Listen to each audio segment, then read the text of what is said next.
hey yo, mes chers amis, collègues, ASMRistes, abonnés et non abonnés.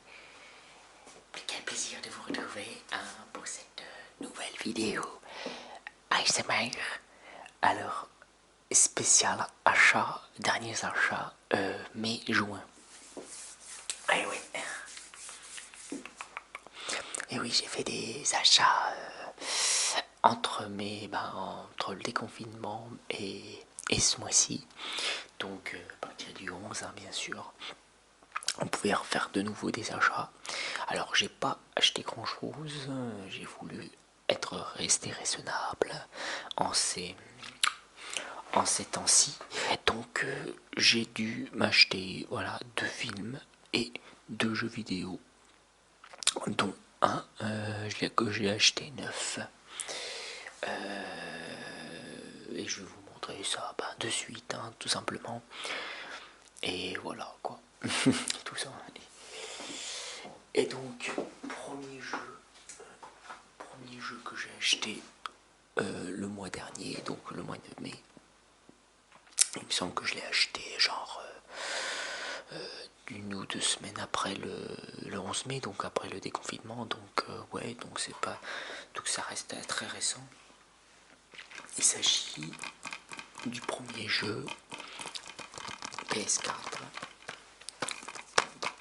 Il s'agit de Plants vs Zombies. GW2. Alors je sais plus ce que ça voulait dire. Le GW, je sais plus. Le W, ça devait être le war, c'est war comme guerre quoi. Et le 2, en fait c'est le 2 tout simplement.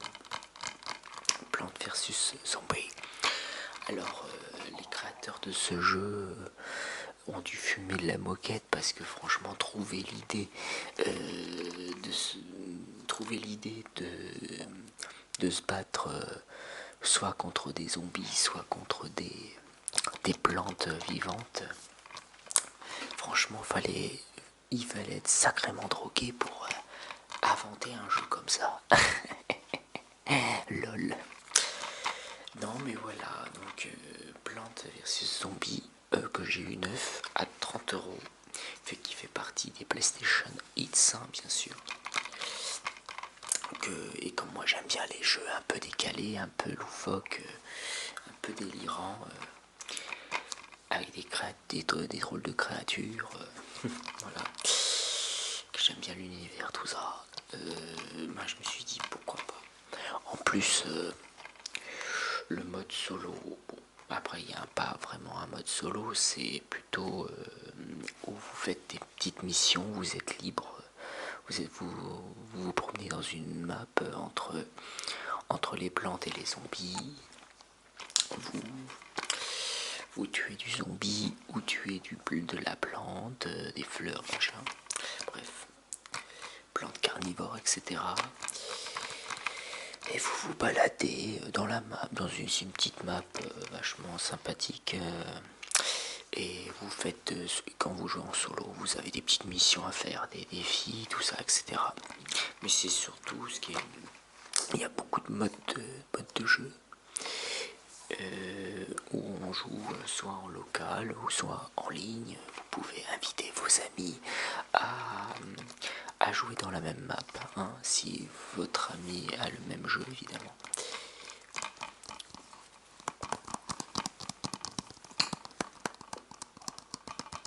Bon, c'est un bon petit jeu de divertissement, hein, on va dire. Bon jeu de divertissement pour passer du beau temps entre amis, quoi.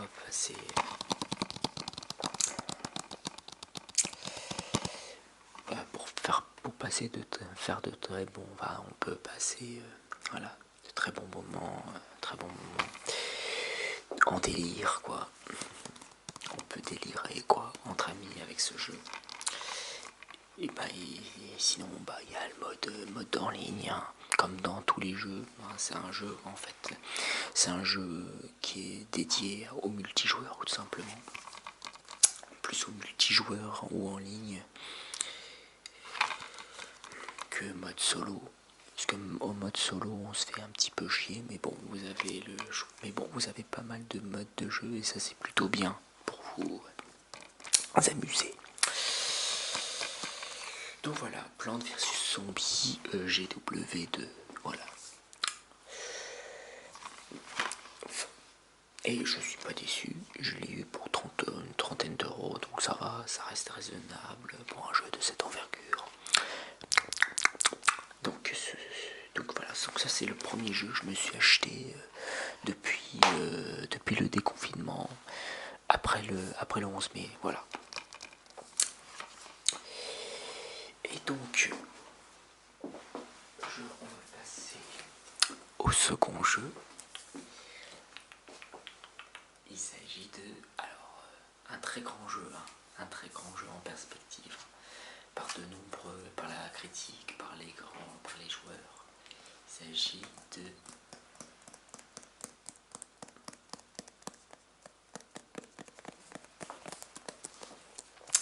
The Witcher 3 Wild Hunt.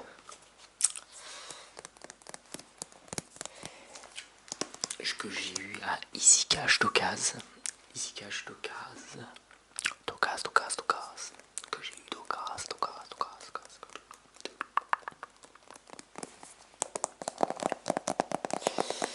Et très complet, en plus c'est l'édition, il y a le côté contenu bonus en plus dedans. Tout ça. Alors moi qui rêvais d'avoir, façon de parler, moi qui aimais beaucoup avoir un très bon jeu, voire un chef-d'œuvre sur le thème du médiéval fantastique, fantasy, héroïque fantasy, etc. Comme c'est mon thème favori, le médiéval. Voilà. Et ben, dans The Witcher 3, je pense que je ne serais pas déçu. Car il y a énormément de jeux, d'après ce que j'ai compris, mais vu que je ne l'ai pas essayé, mais j'en connais qui l'ont le jeu, et franchement, il y a tellement de choses à faire dans ce jeu qui s'arrête. Donc ça reste un grand classique un des meilleurs jeux de la décennie 2010-2019. Voilà. Donc il fallait pas que je passe à côté de ce bijou, quoi. En plus, surtout, c'est une édition collector, donc voilà. Et bon, à part que bon, bah, y a ça, bon, il y en a celui qui l'avait avant, il a mis du scotch parce qu'il voulait voulait le revendre en bon état, c'est normal. Mais bon, après ça c'est pas grave, ça, le carton, c'est pas trop grave. Mais moi ce qui m'apporte, c'est par contre ce qui m'emmerde à chaque fois quand j'achète un jeu d'occasion, c'est qu'il faut toujours qu'il nous saoule à nous mettre des étiquettes à la con là, qu'on a du mal à, voyez, on a du mal à enlever. Ça m'énerve, ça. Bon, et donc il y a intérêt à ce que ça soit nettoyé, parce que franchement la boîte, c'est une boîte métallique et très jolie. Et la boîte elle est métallique et c'est très joli, très belles illustrations devant et derrière.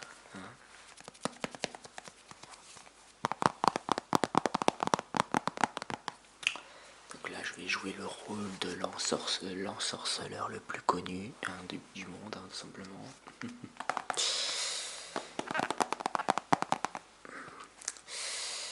Et voilà, donc non seulement la boîte elle est très belle, mais la boîte métallique elle est très belle, et en plus il y a plein de... Et en plus le gars, ce qui est bien c'est qu'il a tout laissé, quoi, et ça c'est super cool. Donc là nous avons le jeu, nous avons la carte de la map, j'imagine.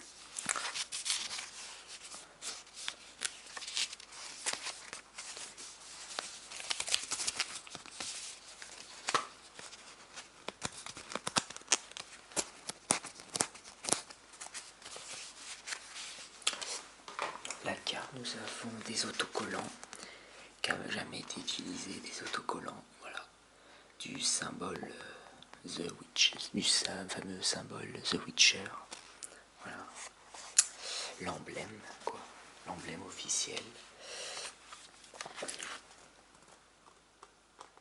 Voilà, nous avons une genre de carte, et nous avons aussi le soundtrack.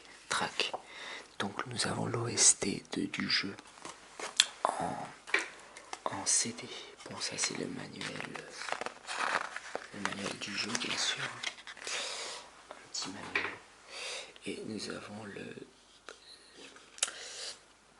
tracklist, donc l'OST du jeu.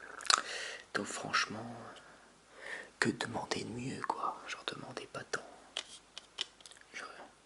Franchement, j'aurais pas trouvé mieux, hein. Donc voilà. Et comme je sais qu'il y a des très belles musiques dans ce jeu, et ben je vais pouvoir l'écouter dans ma chaîne IFI. L'OST du jeu. Donc tout simplement incroyable, quoi. Voilà.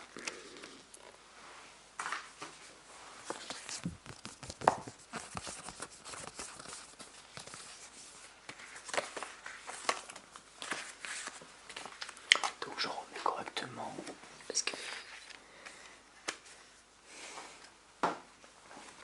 je viens de l'acheter, donc c'est normal. Il faut que j'en prenne. Si le mec a eu le jeu avant moi et qu'il a su en prendre soin, il faut que j'en prenne soin aussi. Mais moi je me connais, j'en prends assez soin de mes jeux, même que ce soit jeux, films, CD, enfin du moins je fais ce que je peux, hein. J'essaye de faire gaffe. Voilà.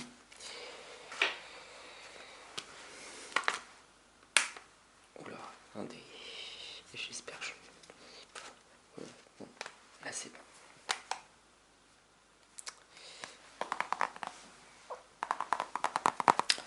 Ouais,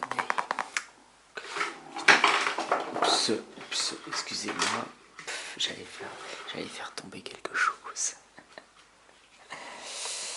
Donc c'est donc The Witcher 3. Tiens, d'ailleurs, je vais essayer de l'enlever devant la caméra. Gratter le restant de papier, de papier d'étiquette.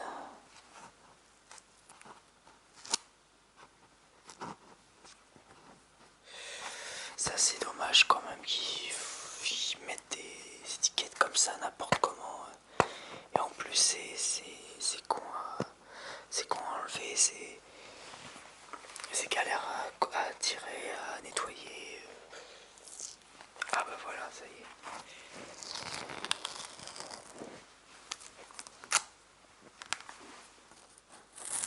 Bon, au moins ça va être agréable pour le son, hein, pour quelques sons déclencheurs. Enlever l'étiquette sur la boîte. Mais je vais y arriver, hein.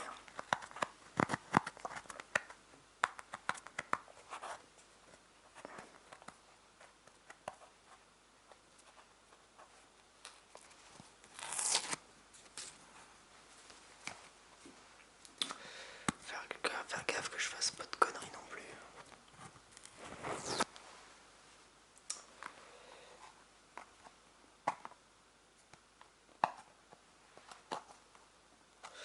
Bon, je crois que ça va aller pour le moment, ça va aller.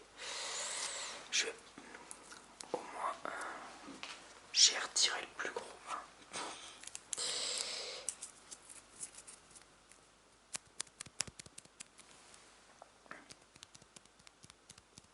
Au moins ça procure de la relaxation pour les sons d'étiquette, voilà.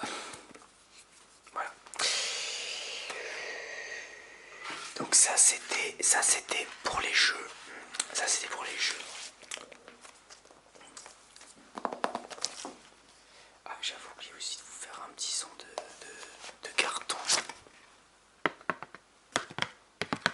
De tapping, hein, comme d'habitude.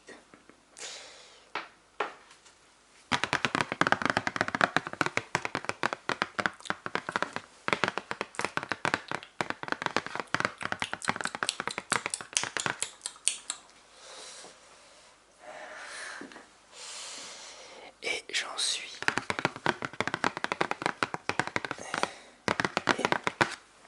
J'ai toujours les cheveux longs.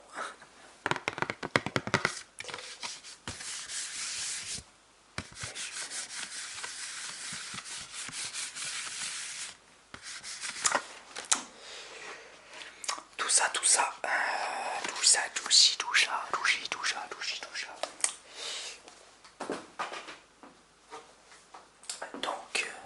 Donc ça c'était les jeux. Maintenant, nous allons passer au film, deux films que j'ai acheté pareil à Easy Cash. C'est à Easy, là où j'ai trouvé The Witcher 3. Et là je me suis fait plaisir.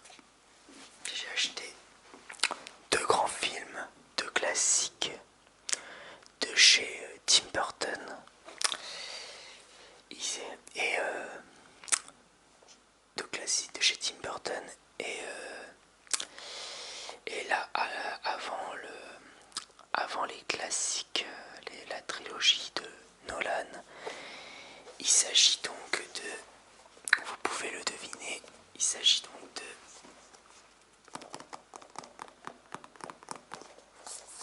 Batman en Blu-ray, le tout premier Batman, sorti en 1989, donc un an avant ma naissance, on va dire. Qu'est-ce que ça m'a fait plaisir de retrouver ce Batman en version Blu-ray. Dire que quand j'étais petit, quand j'ai regardé pour la première fois ce Batman là, j'étais comblé, j'aimais beaucoup.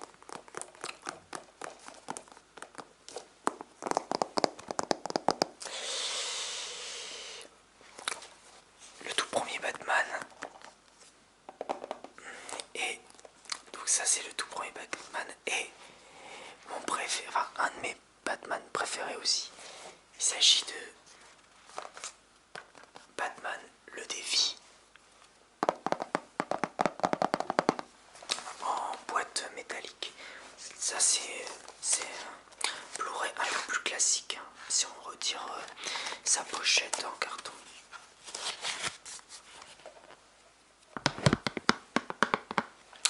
Donc un grand classique, hein, un grand classique dans le domaine des super-héros.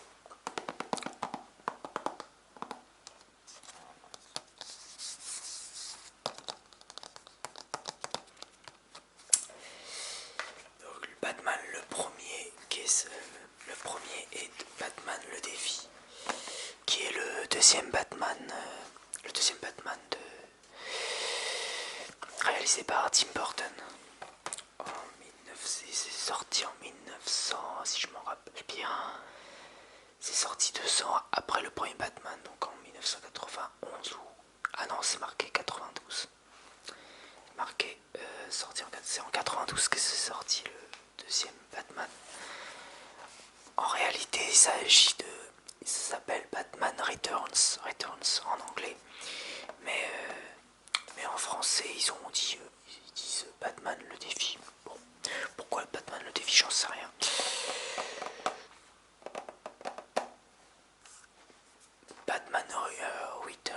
Batman Returns, ça suffit largement. On a compris, hein, c'est Batman le retour. Il pouvait dire Batman le retour. Mais bon. Bah pareil, c'est un de mes Batman favoris.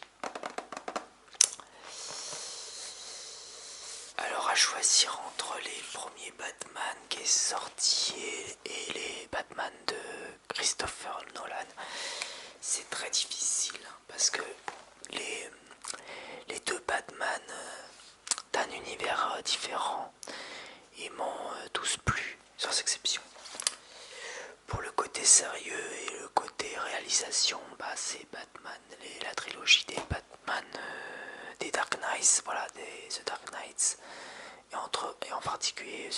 Knight avec le Joker. Et pour l'univers Burton, les deux Batman, c'est des chefs-d'œuvre aussi. Alors certes, j'ai revu les deux Batman et franchement il y en a, ça, je dirais que ça a plutôt bien vieilli. À part avec le recul, quand on est adulte, notre œil en tant qu'adulte, on constate les montages, les maquettes et tout, le décor. On voit que c'est pas réel, quoi. On voit que c'est pas, que c'est pas, que c'est, il y a beaucoup de décors artificiels, si je peux dire. Ça se voit plus, quoi. Voilà. Que ça soit dans le tout premier Batman ou dans le deuxième Batman.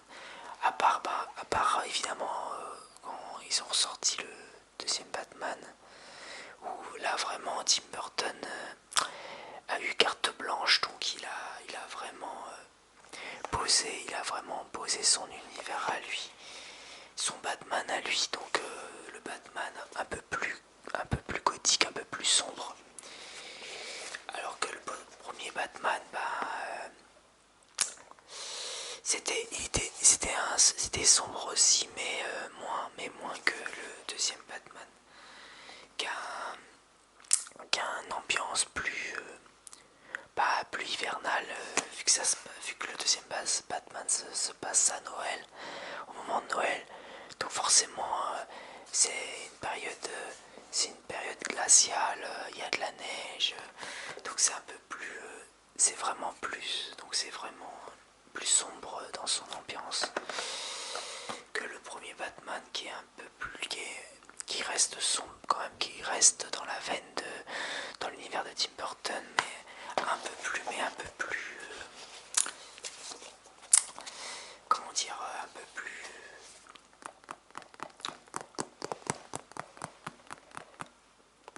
classique, si je peux dire, un peu plus lumineux, avec un peu plus de lumière, où il y a un peu plus de gaieté, même si je reconnais que le Joker de Jack Nicholson est effrayant. Ils ont quand même bien fait ça, qui c'est pour moi c'est le Joker de ce tout premier Batman, joué par Jack Nicholson, et pour moi le deuxième Joker le mieux joué de tous les temps, hein, parce que franchement il y avait de la gueule dans le tout premier Joker. Et le Joker, et il était plus, je sais pas, il était plus humoristique. Voilà. Après c'est les débuts de Batman, on ressent un peu on voit qu'il y a certaines choses, certains effets spéciaux qui ont mal vieilli, hein. Surtout dans le tout premier Batman, hein, où on voit vraiment que il y a des effets spéciaux qui ont mal vieilli. Et je trouve que le Batman le défi a mieux vieilli. Niveau effets spéciaux a mieux vieilli que le tout premier Batman. Ce qui est un peu logique, parce qu'en 80, dans les années 80 jusqu'en début 90, les effets spéciaux, c'était pas, c'était du gros boulot, quoi. C'était pas évident, c'était pas facile.